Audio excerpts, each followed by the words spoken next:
ကဲသားတို့သမီးတွေဆရာလေးတင်ချာ grade 9တင်ချာ1အခန်းနဲ့ထန်းညုံးနဲ့ထပ်ကိန်းရေးများဆိုတဲ့ခေါင်းစဉ်အောက်ကနေပြီးတော့ဆရာရှင်းလာတာလေ့ကျင့်က2.3ရဲ့နံပါတ်ကကြီးနဲ့ခါခွေးနဲ့ဆရာရှေ့ဗီဒီယိုမှာပြီးသွားဖြစ်တဲ့အတွက်ဆရာဒီပုတ်မှာနံပါတ်ခါငယ်ကနေတူရစပြီးတော့ရှင်းပြပေးမယ်เนาะသားတို့သမီးတို့အဲ့တော့နံပါတ်ခါငယ်ကမေးခွန်းလေးကဘာပြောလဲဆိုတော့ a power 0 b power -2 a power -3 a အောက်က a power -4 b power -1 the whole power -3 ဒါကြောင့်မလို့ဆရာကဒီအတွင်းထဲကိုအရင်ဆုံးရှင်းမယ်เนาะလက်တဲခွင်းခွင်းခတ်ထားတယ်ဆိုတော့အဲ့ဒီခွင်းကိုအရင်ဆုံးရှင်းရပါတယ်ဒါကြောင့်မလို့ဆရာဒီပု္ပ္ပစာလေးကိုဆရာနှစ်မျိုးရှင်းပြပေးမယ်เนาะဒါလိုမျိုးတို့နှစ်မျိုးရှင်းပြပေးမယ်ဆရာပထမတစ်မျိုးကိုရှင်းပြမယ်အဲ့တော့ပထမတစ်မျိုးကကြောင့်ဆရာဘာလိုမျိုးလုပ်မှာလဲဆိုတော့ဒီ a ရဲ့ a ရဲ့ a ရဲ့အခြေတူတာတွေမြှောက်ထားတဲ့ထန်းညွှန်းတွေကိုအခြေတူတာတွေမြှောက်ထားရင်ထန်းညွှန်းတွေကိုပေါင်းဆိုတဲ့ formula လေးကိုသုံးမယ်ပေါ့အဲ့ဒါကြောင့်မလို့ဆရာ a power 0 into a power -3 into a ပြီးလို့ရှိရင်ဘိုင်လေးခံမယ်အောက်မှာလည်း a ရှိတယ်ဒါကြောင့်မလို့ a power -4 ဆိုပြီးတော့ဆရာရေးလိုက်မယ်ပြီး into လေးခံမယ်အပေါ်မှာ b ရှိသေးတယ်เนาะ b power -2 b power -1 အဲ့ဒီလိုမျိုးဖြစ်သွားပြီโอเคအဲ့ဒီမှာဆရာအပေါ်ကိုရင်ဆုံးရှင်းလိုက်မယ်ခြေတူတာတွေမြောက်ထားရင်ထန်းညုံးတွေကိုပေါင်းလို့ပြောတာဖြစ်တဲ့အတွက်ဆရာအခြေလေးကိုတစ်ခုတည်းရေးလိုက်တော့မယ် a power 0 plus -3 plus ဒီအပေါ်မှာ1ရှိတယ်เนาะဒါတို့တမီတို့အဲ့ဒီ1လေးကိုဆရာရေးလိုက်မယ် plus 1ပေါ့โอเคအောက်ပေါ်က a power -4 into ဒီမှာကျတော့အခြေတူတာတွေစားထားရင်ထန်းညုံးတွေကိုနှုတ်ဖြစ်တဲ့အတွက် b power -2 ဒီအစားလေးကဖြစ်လာတဲ့ minus ကိုရေးမိအောက်မှာပါတဲ့ -1 ကိုရေးမယ်โอเคနောက်တစ်ဆင့်အနေနဲ့0နဲ့ -3 နဲ့ပေါ့နော် -3 -3 နဲ့ +1 နဲ့ဆိုတော့ -2 ရပါတယ်ဒါတို့တမီတို့ a power -2 b power sorry a power -2 a power -4 into b power -2 က -2 ပဲ minus နဲ့မြောက် plus ဒီဒါရှေ့ဗီဒီယိုမှာပြောခဲ့ပြီးပြီเนาะဒါတို့မီတို့ဒီ minus နဲ့လက္ခဏာနှစ်ခုကြားထဲမှာကဏ္ဍလည်းမရှိဘူးအခရာလည်းမရှိဘူးဆိုရင်ဒီနေရာနှစ်ခုကိုဒီလက္ခဏာနှစ်ခုကိုမြှောက်ပေးလိုက်ရပါတယ် minus နဲ့မြောက်တော့ plus 1 ရပါတယ်အဲ့တော့ဒီမှာပေါ်မှာလဲ a power -2 အောက်မှာက a power -4 အခြေတူတာတွေစားထားရဲ့ထညွန်းတွေကိုနှုတ်ဖြစ်တာဖြစ်တဲ့အတွက် a power -2 အစားလေးရဖြစ်လာတဲ့ minus အောက်က -4 လေးကိုပြန်ရေးမယ် into b power -2 နဲ့ +1 နဲ့ဆိုတော့ -1 okay အဲ့တော့နောက်တစ်ဆင့်မှာဗာရေးမလဲဆိုတော့ a power -2 minus နဲ့မြောက်တော့ +4 လေးကိုရေးမယ် into b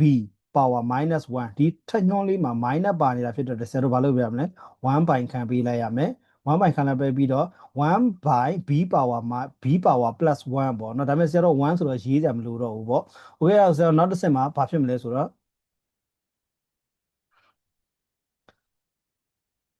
နောက်တစ်ဆင့်မှာဘာဖြစ်မလဲဆိုတော့ a power -2 နဲ့ +4 လက္ခဏာမတူတော့နှုတ်ကြီးတဲ့လက္ခဏာတက် plus ကကြီးတော့ +2 plus ဖြစ်တဲ့အတွက်ဆရာတို့မရေးတော့ဘူးเนาะ4တဲ့က2ကိုတော့2ပြီးတော့အောက်ကနေအပိုင်းကိန်းလေးခံပြီးတော့ b ဆိုပြီးတော့ရပါပြီနားလည်မယ်เนาะတော်တော်မျိုးတို့ဒီနားလေးကိုနားမလည်ဘူးဆိုရင်ဆရာအပေါ်မှာထပ်ပြီးတော့ရေးပေးပါဦးမယ် a square into 1 by b လေးပေါ့အဲ့ဒီ1 by b လေးက a square နဲ့1နဲ့မြောက်တော့ a square b တလီက b ပေါ့နားလည်မယ်เนาะတော်တော်မျိုးတို့โอเคအဲ့ဒါကိုဆရာဒီဥစ္စာလေးကိုဆရာနောက်တစ်နည်းနဲ့ထပ်ပြီးတော့ရှင်းပြပါဦးမယ်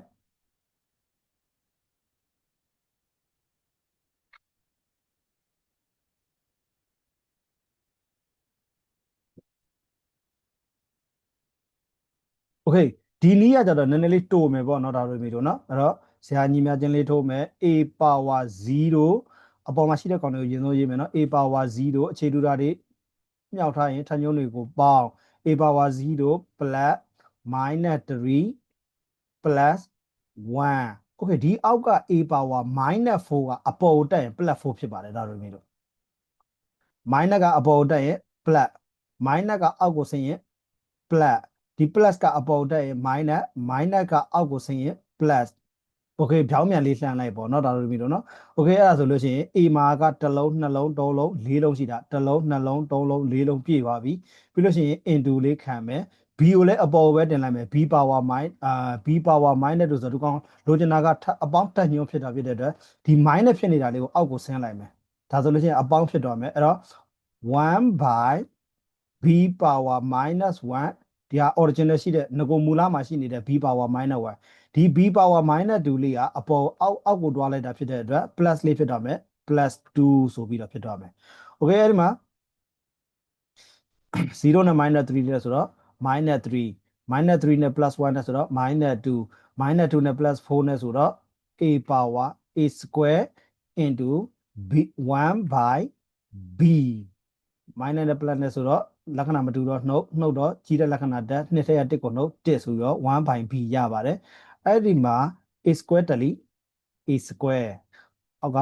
b ဆိုပြီးတော့ရပါတယ်ဒီနည်းကတိုတယ်ဒါပေမဲ့ဒီနားလေးမှာတစ်ခုတည်ရင်ဒါတို့တမီလို့ရပြီဒီက minus ကအပေါ်တက်ရင် plus ကအောက်ကိုဆင်းရင် minus လက္ခဏာဆက်ညဘက်ပြောင်းသွားတယ်ဆိုတာကိုဒါတို့တမီလို့တည်ရင်အဆင်ပြေပါတယ်เนาะဒီနည်းလေးကတိုတော့တိုတယ်ဒါပေမဲ့နားလည်မှုလေးတစ်ခုတော့ရှိရတာပေါ့เนาะโอเคအဲ့ဆိုရင်ဆရာနံပါတ်ကငယ်ခါကြီးလေးကိုရှင်းပြပါမယ်အဲ့တော့ခါကြီးလေးက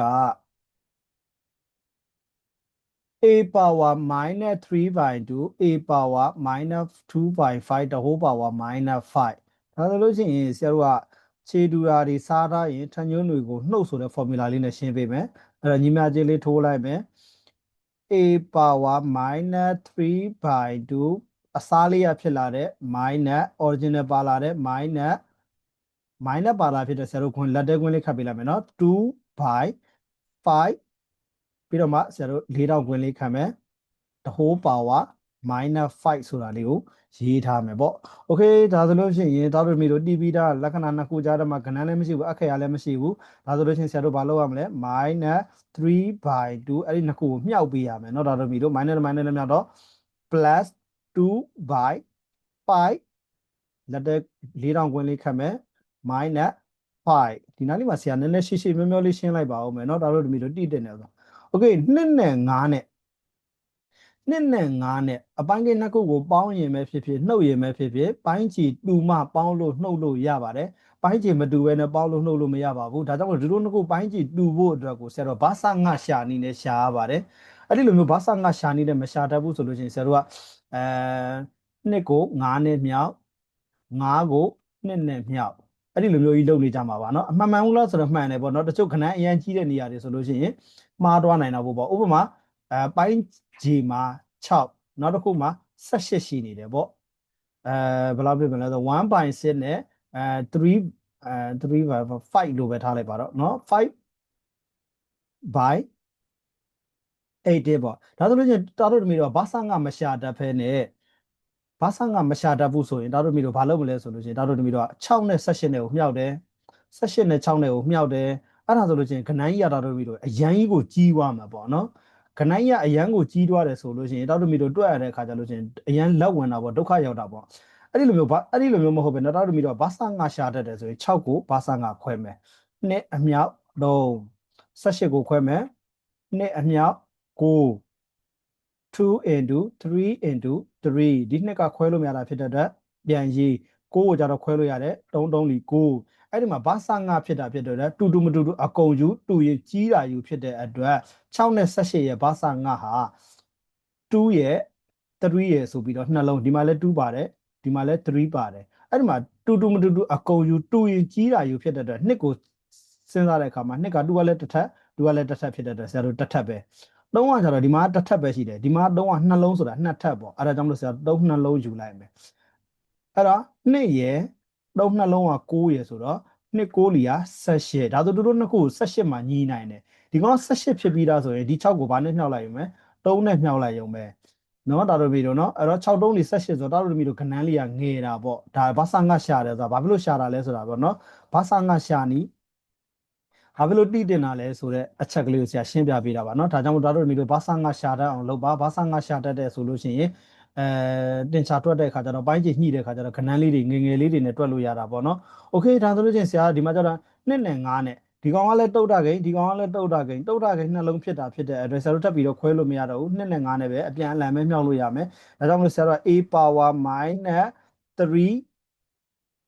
by 2ကို2ကိုလည်း9နဲ့မြောက်မယ်2ကိုလည်း9နဲ့မြောက်မယ်ပြီးရင် plus 2ကို2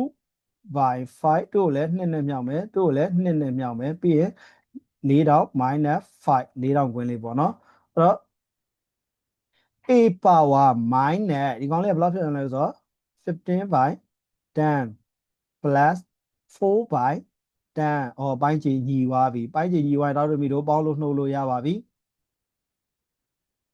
အဲ့တော့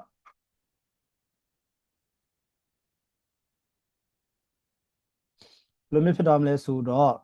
နောက်တစ်ဆင့်မှာပေါ့နော် a power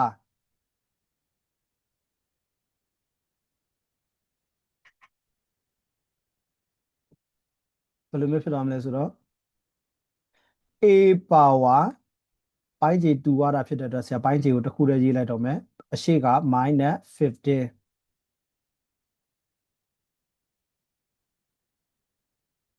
minus 15ဟောနောက်က plus 4လက်4တောင်ခွင်းခတ်မယ်ပြီး the whole power minus 5 okay အဲ့ဒါဆိုရင်နောက်တစ်ဆင့်မှာဘာဖြစ်သွားမလဲ a power ပိုင်းခြေကိုရေးထားမယ်15တဲက4ကိုနှုတ်လက္ခဏာမတူလို့နှုတ်တာနောက်တော့ထပ်ပြီးလို့လက္ခဏာမတူminus နဲ့ plus နဲ့ပေါင်းကြီးတဲ့လက္ခဏာတက်ဆိုတော့ကြီးတာ minus 15တဲက4ကိုနှုတ်17 minus 5ဆိုပြီးတော့ရပါတယ် okay နောက်တစ်ဆင့်မှာ a power เนาะအဲ့တော့ထပ်ညုံးပုံမှာထပ်ညုံးတယ်ထပ်ညုံးချင်းချင်းမြောက်ဖြစ်တာဖြစ်တဲ့အတွက် minus 11 by 10 into minus 5 okay ဆရာအဲ့ဒီမှာလက္ခဏာကိုအရင်ဆုံးစဉ်းစားမယ် minus နဲ့ minus နဲ့မြောက်တာဖြစ်တဲ့အတွက် minus နဲ့ minus နဲ့မြောက်တော့ plus ဆိုဆရာရေးကြမလို့တော့เนาะလက္ခဏာကိစ္စစဉ်းစားပြီးပြီเนาะအဲ့တော့ဒီနှစ်ခုကမြောက်တာခြေလို့ရပါတယ်9တလီ9 9နှစ်လီက10အဲ့တော့အဖြေဘယ်လောက်ရတယ်လဲဆိုတော့11 by 2ဆိုပြီးတော့အဖြေလေးရပါတယ်တော်တော်တမီလို့နားလည်မယ်လို့မျှော်လင့်ပါတယ်ဆရာနောက်ဗီဒီယိုမှာပြန်တွေ့ကြရအောင်ပါတကယ်လို့နားမလည်တာရှိရင်ဆရာကိုမေးလို့ရပါတယ်